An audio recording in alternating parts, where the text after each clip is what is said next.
खारगे जी, हरीश चौधरी जी, जीतू पटवारी जी, उमंग सिंघार जी, दिग्विजय सिंह जी, कमलेश्वर पटेल जी, ओमकार मरकाम जी, अरुण यादव जी, कांतिलाल भूरिया जी, प्रवीण सक्सेना जी, अनोखी पटेल जी, स्टेज पे वरिष्ठ नेता, मेरे प्यारे किसान भाइयों बहनों और कांग्रेस के बब्बर शेर कार्यकर्ताओं, आप सबका यहां बहुत बहुत स्वागत, नमस्कार। मीडिया के हमारे मित्र हैं, आपका भी यहां पे स्वागत, नमस्ते। पार्लियामेंट में आपने भाषण देखा मेरा? देखा था? देखिए, प्रेसिडेंट्स एड्रेस होता है, उसमें हर साल राष्ट्रपति का भाषण होता है और उसके बाद पहला स्पीकर ऑपोजिशन का एलओपी होता है। ये हर साल हुआ है। हिंदुस्तान के इतिहास में इस साल पहली बार लोकसभा में लीडर ऑफ ऑपोजिशन को बोलने नहीं दिया गया।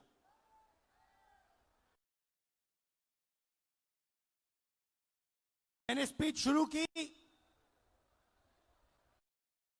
मुझे रोका गया, फिर शुरू की, फिर रोका गया। मैंने नारावाने जी की बात उठाई, देखा आपने? नारावाने जी ने किताब लिखी है, उसमें किताब में उन्होंने साफ लिखा, जब चाइना के टैंक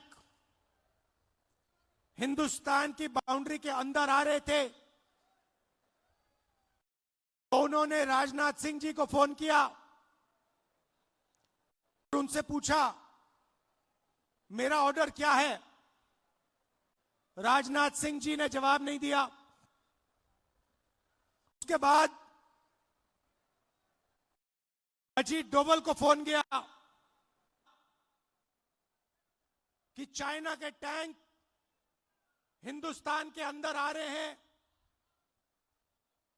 मुझे क्या करना चाहिए, ऑर्डर बताइए। कोई जवाब नहीं दिया। उसके बाद जयशंकर जी को फोन किया, हिंदुस्तान के आर्मी चीफ ने उनसे कहा कि देखिए चाइना की आर्मी, चाइना के टैंक अंदर आ रहे हैं, मुझे क्या करना है। कोई जवाब नहीं। उसके बाद 2 घंटे बाद फिर से नारावाने जी ने डिफेंस मिनिस्टर को कॉल किया, कहते हैं आप मुझे ऑर्डर दीजिए, 2 घंटे हो गए हैं, आप प्रधानमंत्री से पूछिए मेरा ऑर्डर क्या है।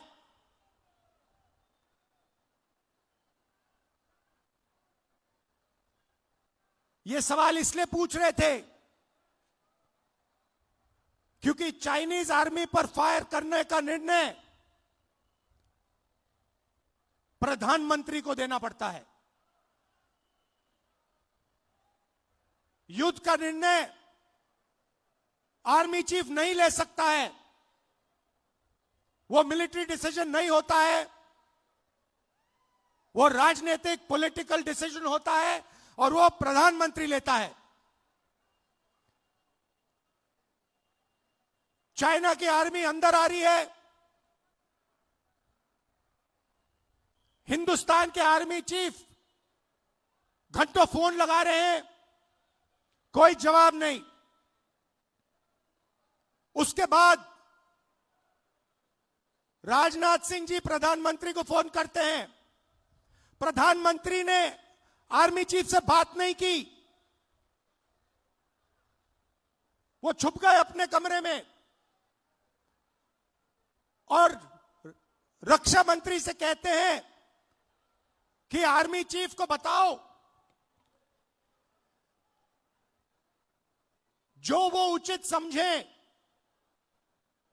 वो करें। आर्मी चीफ अपनी किताब में लिखता है कि उस दिन मुझे हिंदुस्तान की सरकार ने, प्रधानमंत्री ने अकेला छोड़ दिया।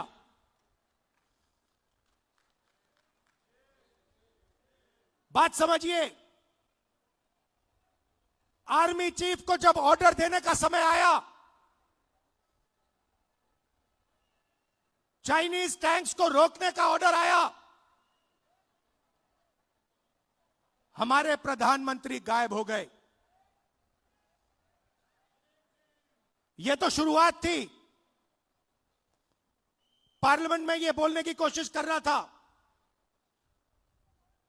बोलने नहीं दिया। जैसे मैं बोला, अमित शाह, नरेंद्र मोदी जी ने अमित शाह जी की ओर देखा, अमित शाह की ओर देखा और अमित शाह जी खड़े हो गए, बीजेपी के नेता खड़े हो गए, मुझे बोलने नहीं दिया। बात 4-5 घंटे चली। पहले मैंने किताब दिखाई, कहते हैं यह किताब नहीं। पहले मैंने मैगजीन का आर्टिकल दिखाया, कहते हैं नहीं आप मैगजीन का आर्टिकल कोट नहीं कर सकते। फिर मैंने कहा ठीक है। अगले दिन मैं किताब ले आया, किताब को कोट नहीं कर सकते। फिर मैंने कहा ठीक है मैं बोल देता हूं, नहीं बोल नहीं सकते। मगर मजे की बात यह नहीं है, मजे की बात दूसरी है। क्योंकि इसी चीज के अंदर, इसी भाषण के अंदर कुछ और छुपा हुआ है, जो आज मैं आपको बताना चाहता हूं।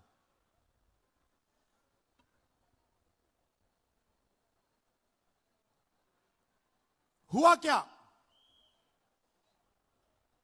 मैं नरवाने जी की बात कर रहा था।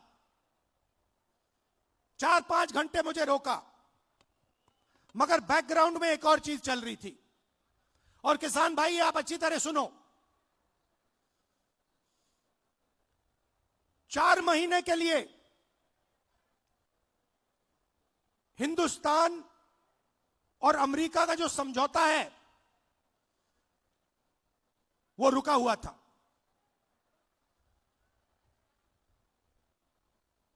क्यों रुका था? कृषि के मामले पर रुका था। हिंदुस्तान की सरकार नहीं चाहती थी कि अमेरिका की बड़ी बड़ी कंपनियां सोया, कपास, भुट्टा हिंदुस्तान में बेच पाए, दाल हिंदुस्तान में बेच पाए। हिंदुस्तान का कोई किसान नहीं चाहता, कोई राजनेता नहीं चाहता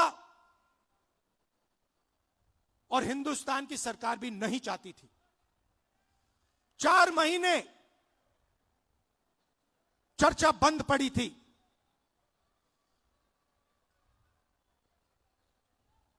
मैंने भाषण किया। भाषण में मैं सिर्फ नरवाने जी की बात नहीं करने जा रहा था, मैं 2-3 चीज और कहना चाहता था। मेरे भाषण खत्म होते ही, अच्छी तरह सुनिए आप, मेरे भाषण खत्म होते ही प्रधानमंत्री गए लोकसभा से। शाम को बिना राजनाथ सिंह जी, बिना शिवराज चौहान जी, बिना गडकरी जी, मतलब बिना अपने कैबिनेट से पूछे, उसी दिन शाम को नरेंद्र मोदी जी ने ट्रंप को फोन कॉल लगाया। ट्रंप ने ट्वीट किया है कि हिंदुस्तान के प्रधानमंत्री ने मुझे फोन किया।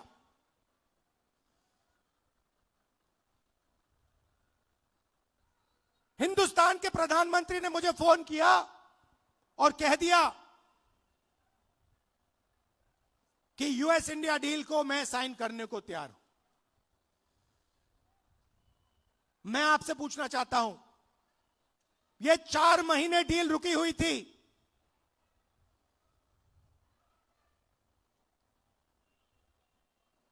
चार महीने यह डील रुकी हुई थी। लोकसभा से नरेंद्र मोदी भाग के गए। आप सबने टीवी पे देखा, भागते हुए गए। अगले दिन झूठा बहाना बनाया कि कांग्रेस पार्टी की महिलाएं उन पर आक्रमण करने जा रही थी। सच्चाई है कि प्रधानमंत्री पार्लियामेंट में नहीं खड़े हो पाए और फिर सीधा फोन लगा ट्रंप को। आप शिवराज चौहान जी से पूछिए, कृषि मंत्री हैं, क्या कैबिनेट ने निर्णय लिया? नहीं। राजनाथ सिंह जी से पूछिए, गडकरी जी से पूछिए, कैबिनेट से कुछ नहीं पूछा गया। सीधा प्रधानमंत्री ने फोन किया, कहा मैं डील करने को तैयार हूं। क्यों किया? 4 महीने कुछ नहीं हिला और फिर एकदम नरेंद्र मोदी जी ने फोन किया और हिंदुस्तान के किसानों को बेच दिया, हिंदुस्तान की गारमेंट इंडस्ट्री को बेच दिया, हमारा सारा का सारा डेटा अमेरिका को दे दिया। क्यों? 2 कारण है भाई और बहनों। पहला कारण, अमेरिका में लाखों फाइल, एप्स्टीन की फाइल बंद पड़ी हुई हैं। लाखों फाइल, 30 लाख फाइल, उसमें ईमेल है, मैसेजेस हैं, वीडियो है, सब कुछ है। वो रिलीज नहीं हुई है, वो बंद पड़ी है। रिलीज क्या किया है मैं बताता हूं। धमकाने के लिए रिलीज किया है हरदीप पुरी का नाम।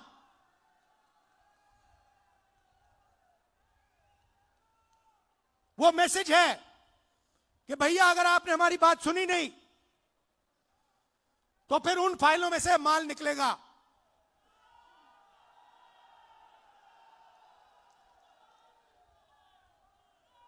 भाई और बहनों, अनिल अंबानी मेरा मित्र नहीं है। नरेंद्र मोदी जी, आप बताइए देश को, अनिल अंबानी के साथ आपका क्या रिश्ता है?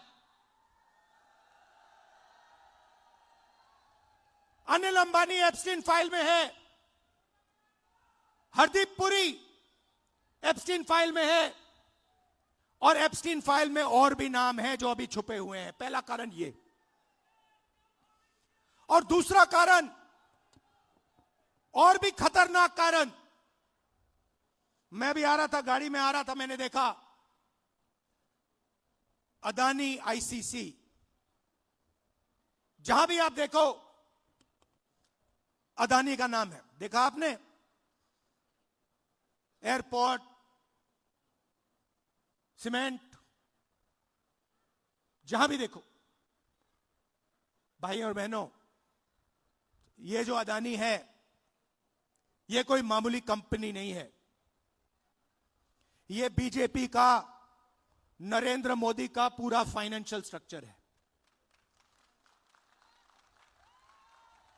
ये इनका पूरा फाइनेंशियल स्ट्रक्चर है। और दूसरी धमकी क्या है?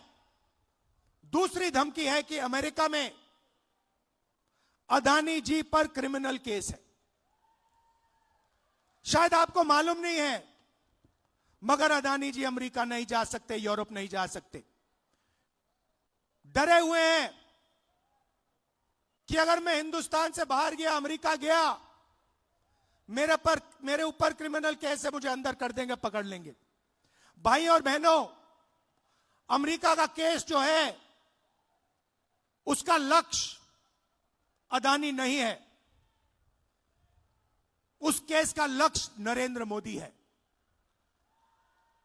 वो तीर अदानी की ओर नहीं मारा जा रहा है, वो तीर नरेंद्र मोदी जी की ओर मारा जा रहा है। इन दो कारणों, ये दो कारण थे कि नरेंद्र मोदी जी पार्लियामेंट से भाग के निकले और उसी शाम उन्होंने ट्रंप को फोन किया और कहा, सर जो भी आप चाहते हो, जो भी आप उचित समझो वो आप करो, मैं साइन करने को तैयार हूं। देश को बेच दिया। और यह बात सिर्फ मैं नहीं कह रहा हूं, यह बात बीजेपी और आरएसएस के सारे कार्यकर्ताओं के दिल में है। वो सब जानते हैं कि नरेंद्र मोदी जी को दो ग्रिप से चोक कर दिया गया है। नरेंद्र मोदी जी की आंखों में आप देखिए, उनके भाषण देखिए, कल का भाषण देखिए, उनकी आंख में आंख मिला के देखिए, आपको दिखेगा कि नरेंद्र मोदी कॉम्प्रोमाइज्ड है, नरेंद्र मोदी को फंसा दिया गया है और नरेंद्र मोदी ने दबाव में आकर यह डील की है। यह डील नहीं है, यह किसान के दिल में तीर है। बाकी देशों ने, एक और चीज हुई अमेरिका में, अमेरिका के सुप्रीम कोर्ट ने कहा कि ट्रंप ने जो टैरिफ लगाए हैं दुनिया में, उनको हम रद्द करेंगे, और उन्होंने रद्द कर दिया। बाकी देशों ने बात सुनते ही कहा कि देखिए सुप्रीम कोर्ट ने रद्द कर दिया तो हम भी डील रद्द कर रहे हैं। मगर नरेंद्र मोदी के मुंह से एक शब्द नहीं निकला। मैं चैलेंज करता हूं नरेंद्र मोदी जी को, इस स्टेज से चैलेंज करता हूं। अमेरिका के सुप्रीम कोर्ट ने ट्रंप को कहा है कि आपके जो टैरिफ हैं उनको हम रद्द कर रहे हैं। मैं चैलेंज करता हूं नरेंद्र मोदी को कि आप हिंदुस्तान और यूएस की डील को रद्द करके दिखा दीजिए। दम है तो करके दिखा दीजिए। ये नहीं कर सकते हैं। बीजेपी के कार्यकर्ताओं, मैं आपको बता रहा हूं, ये नहीं कर सकते हैं क्योंकि इन पर अमेरिका का, ट्रंप का दबाव है। ये नहीं कर सकते हैं क्योंकि एप्स्टीन की धमकी है और अदानी का जो क्रिमिनल केस है वो इनके सिर के ऊपर लटका हुआ है। हिंदुस्तान को धोखा दिया है, यह सच्चाई है। और सिर्फ किसानों को नहीं, सबसे पहले 21वीं सदी में सबसे जरूरी चीज क्या है? डेटा। 21वीं सदी डेटा की सेंचुरी है। जिसके पास डेटा है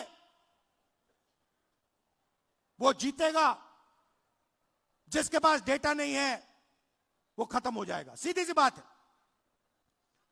दुनिया में सबसे ज्यादा डेटा किसके हाथ में है? किसके पास है? हिंदुस्तान। सबसे बड़ी आबादी है, सबसे ज्यादा डेटा यहां बनता है। दूसरे नंबर पे चाइना है।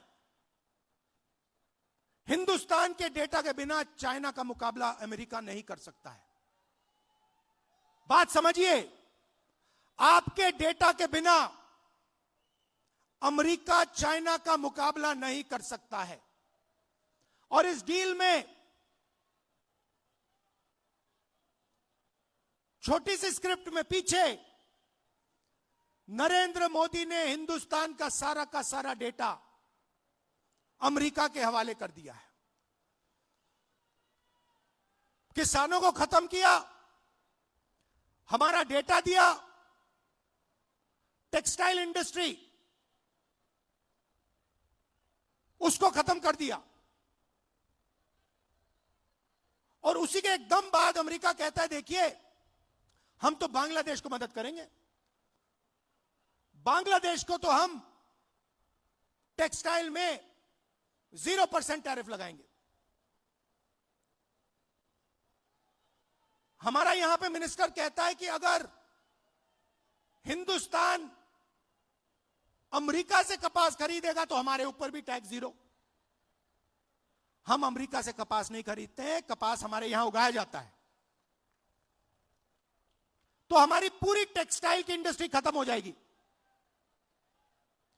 वहां नहीं रुके, ट्रंप कहता है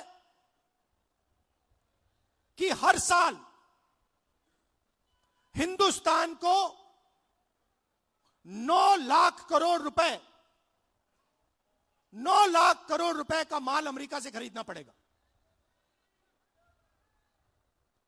5 साल के लिए। बात समझिए, अमेरिका कहता है, गारंटी लिया है कि हिंदुस्तान 9 लाख करोड़ रुपए का माल अमेरिका से खरीदेगा। हमारी इंडस्ट्री का क्या होगा, हमारी फैक्ट्रियों का क्या होगा? तो सारा का सारा नरेंद्र मोदी ने दबाव में आकर दे दिया। मैं आपसे पूछता हूं, लिया क्या? एग्रीकल्चर दे दिया, डेटा दे दिया, टेक्सटाइल दे दी, इंपोर्ट दे दिया, लिया क्या? मुझे एक चीज बता दो जो हिंदुस्तान ने लिया है, एक चीज बता दो। कुछ नहीं लिया। पहले से ज्यादा टैक्स हम देंगे। हमारा पहले कम टैक्स था, हमारा टैक्स बढ़ गया। हमें कोई इंपोर्ट की गारंटी नहीं दी। सारा का सारा नरेंद्र मोदी जी ने अमेरिका को दे दिया, बेच दिया। मैं जानता हूं, मैं आपको लिख के दे सकता हूं, अगर नरेंद्र मोदी पे दबाव नहीं होता, अगर धमकी नहीं होती, नरेंद्र मोदी ये नहीं करते। ये जो किया है, हिंदुस्तान को जो बेचा है, ये अपनी छवि को बचाने के लिए, अपने राजनीतिक भविष्य को बचाने के लिए, धमकी से बचने के लिए किया है। और मैं आपको बता रहा हूं, बच नहीं सकते। नरेंद्र मोदी बच नहीं सकते हैं। उनको कोई शक्ति नहीं बचा सकती है अब। और आखिरी बात मैं कहना चाहता हूं, हमारे जो यूथ कांग्रेस के बब्बर शेर हैं, हमारे यूथ कांग्रेस के लोग, हमारे कार्यकर्ता बब्बर शेर, आप किसी से नहीं डरोगे, आप किसी से नहीं डरोगे। आप में कांग्रेस पार्टी का खून है, देशभक्ति का खून है। आप हरी क्रांति लाए, आपने देश को अनाज दिया, भोजन दिया, वही काम नरेंद्र मोदी ने खत्म किया है। आपने इंडस्ट्री बनाई, वही काम नरेंद्र मोदी ने खत्म किया। आप 21वीं सदी में आईटी रेवोल्यूशन लाए, डेटा देकर, वही काम नरेंद्र मोदी ने खत्म किया। आपको डरने की जरूरत नहीं है। आप सबको दिल से धन्यवाद करता हूं। देश के युवाओं से कहना चाहता हूं, आप देखिए, नरेंद्र मोदी जब भाषण देते हैं, उनकी आंख को देखिए, उनकी आंखों में देखिए, और आपको पता लग जाएगा नरेंद्र मोदी जी की सच्चाई। नरेंद्र मोदी जी अमेरिका के दबाव में आए हैं और इसलिए इन्होंने यूएस इंडिया डील की है। धन्यवाद, जय हिंद, नमस्कार।